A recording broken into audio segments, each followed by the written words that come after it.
करून दिलं का जुनावून ह्या तिच्याकडे गेला नाही पाहिजे बा, म्हणून त्रास नाही दिला पाहिजे. माझी म्हणजे जे आबरू आहे ते आबरू माझ्या जवळच राहिली पाहिजे.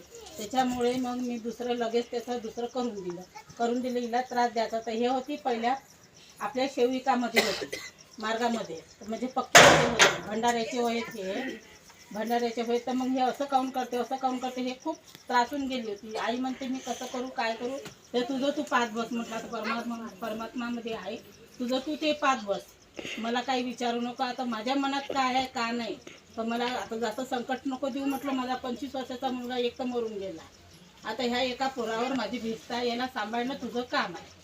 तर मग असं करून का म्हणते, तर एक वेळा त्याने फ्रीजच्या मागे बाटल लपवून ठेवली. आधी तर पिला, मग फ्रीजच्या मागे बाटल लपवून ठेवली. तर फ्रीजच्या मागे बाटल लपवून ठेवताना तिने ताट वगैरे सगळं आणलं. मी होती हुशार, आई जेवायला उठ. मी नाही जेवत म्हटलं. त्याने मला शिवा काऊन दिल्या, त्याच्यामुळे मग मी जेवण नाही केलं. तर हे घरात कायच्या तरी मी घरामध्ये गेली, तर तिला त्या हातामध्ये ते बॉटल दिसली. बॉटल घेतली ना तिनं, मग हिसकून सडकावर नेऊन फेकली. तर तिच्या अंगात वेगळं काहीतरी असं फिरलं. तिनं दारूच्या बॉटलला हात लावला गेला ना, तर तिच्या अंगामध्ये असं वेगळं काहीतरी बोलायची, काहीतरी म्हणायची, काहीतरी हे करायची. मग कोणाला ओळखत नव्हती, मलाही सुमन करत होती. आमच्या घरच्यांनी काही म्हणत होती, ते बिडी नको पिऊ, राहिला चाकू कुठाय, सुरी कुठाय, असं करून तिनं त्रास दिला. तर मग तिची बहीण अमरनगरमध्ये राहते, तिच्या बहिणीला बोलवलं आणि ते ऑटो करून आली आणि तिनं मग आपल्या घरी नेलं. तिच्या इथं आहे परमात्मा, तिच्याही घरी खूप दिवसाचे आहे ते. तर मग म्हटलं आता कसं करू, तर मग म्हणे आमच्या घरी कोणीच मनाई नव्हतं करत का घ्यायचेच नाही, म्हणून घ्यायचंच नाही, आपण त्याच्यात जाऊनच नाही, असं आहे का. मग मी तिच्यासोबत ऑटोमध्ये अमरनगरला चालली गेली. अमरनगरला गेली, रात्रभर तिथं झोपली. तर तिनंच आपल्या हातानं पहिले तीर्थ केलं 21, मग 11चं, मग 7चं तिनं आपल्या हातानंच केलं. तेव्हा तिला होश नव्हता, कोणालाच नव्हतं ओळखत. तर मग म्हटलं आता हिनं तीर्थ केले, मग सगळ्याच्या चेहऱ्याकडे पाहून राहिली. आता कसं करून हे सगळे तर होसात आली. मग सगळ्याची नाव घेतली, कल्पनाताई मला आई म्हणाली, तर सगळ्यांचे तिनं आपल्या भाऊजीचं नाव वगैरे सगळं काही घेतलं.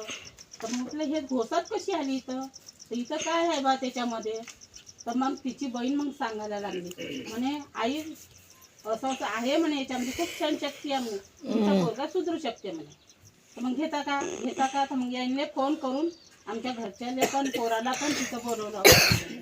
अमरनगरमध्ये आले.